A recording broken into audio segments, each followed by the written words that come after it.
right, modding a PC. It's the new geek hobby, right? We've established that, but sawing holes in sheet metal, laser cutting plastic panels can be a little daunting.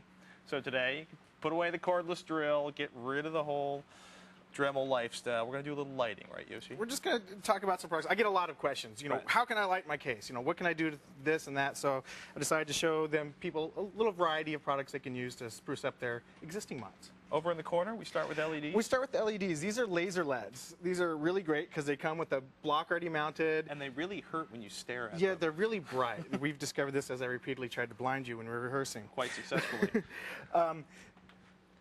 Best The thing two on about the side are 45 degree out. They're real easy. You don't have to do any calculating resistors, anything like that.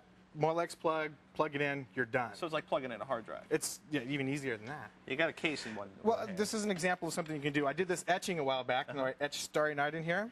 And you can use the LEDs to kind of highlight them. I could, add my colors for Starry Night in there if I got real creative about how I placed like them. Van Gogh. That kind of thing. You can. The LEDs are focused light. They're not real broad light, so you can highlight just a certain area if you want. So what's going on with the casino-like madness over there? These are the Mad Lights. Mad Light gave us a first look at these, which is really cool. They're basically kind of like a laser light, but with a sequencing controller built into them. They got 18-inch leads, so you can put them all over the case pretty easily.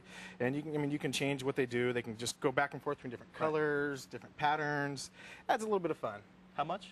These are about $59. The laser LEDs were about $12 to $20, depending upon if you get a UV or a standard. Is that for each set of 3 for those? For each set of 3. And the Mad Lights is like $59 for the whole set. mess. Controller and all 4. Now we got Zoxide case fans. We got 2 sets. One we're gonna Well, do these now. are just LED lights. Well, not just. They're pretty cool too. These are quad LED lights. A lot of them use the clear fan, so they kind of glow a little bit. If you have like one of the cases that have just a faint grill there, or you've cut side holes, blow holes on top, let you spruce it up just a little bit. Very nice. Cheap? Cheap, yeah, they're about 10, 12 bucks a piece. Varies where you get them from, that kind of thing. How crazy they are. Now we're going to switch technologies. Cold cathode Cold lights. cathode. A lot of people called it neon. It's an offshoot. It's not true neon, but it's the same kind of thing. You're used to seeing like Times Square or Vegas. Fragile, expensive glass. Big, giant transformers that can hurt you. These won't hurt you, but they're fun. So they actually run, these little transformers convert the DC into AC? And they send all the signals out. I got some on fans, which is something I'm really liking to see. They're making it curved.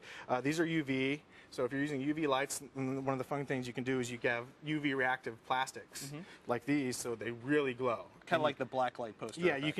you can actually use gel pens to highlight stuff with UV, which I've done on some video cards. That's a lot of fun too.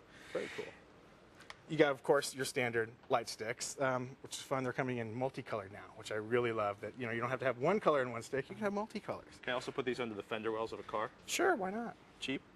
They're about 15 bucks a piece, 20 bucks a piece, depends upon the color. Do you just like double stick tape them? How do you mount them inside the case? I use Velcro. I put a little piece of Velcro on, just two side. Takes about 3 minutes. Can we dim the lights for the last set here? This is really cool neon. stuff. This stuff I love.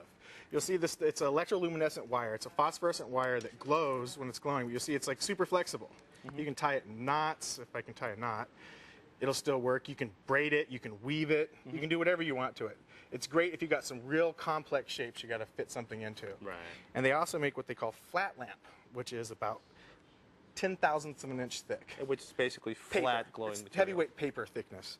And you can put that in almost any space, no matter how crowded you are. It's a little more subtle. It doesn't work as well in a bright room. It's you not can as- see it's it. It's not a obviously- bright thing. That's what I used for the Y box, because on the bottom I just wanted a nice subtle color tone to it. They have different flashing drivers, they have sequencers, all kinds of stuff you can get. For any of these, do I have to worry about whether or not they're going to suck power out of my power supply? If you're trying to put all this in there, yeah. Don't put all 20 lights in? I'll run like 2 or 3 lit fans, some neon, without an issue. It's Okay. going to draw maybe an extra 80 watts. So basically move up a power supply. if you're Yeah, worried. move up to like a 450 or 500 if you can. Ladies and gentlemen, the man's got links to all these nifty lights. You can check them out at thescreensavers.com.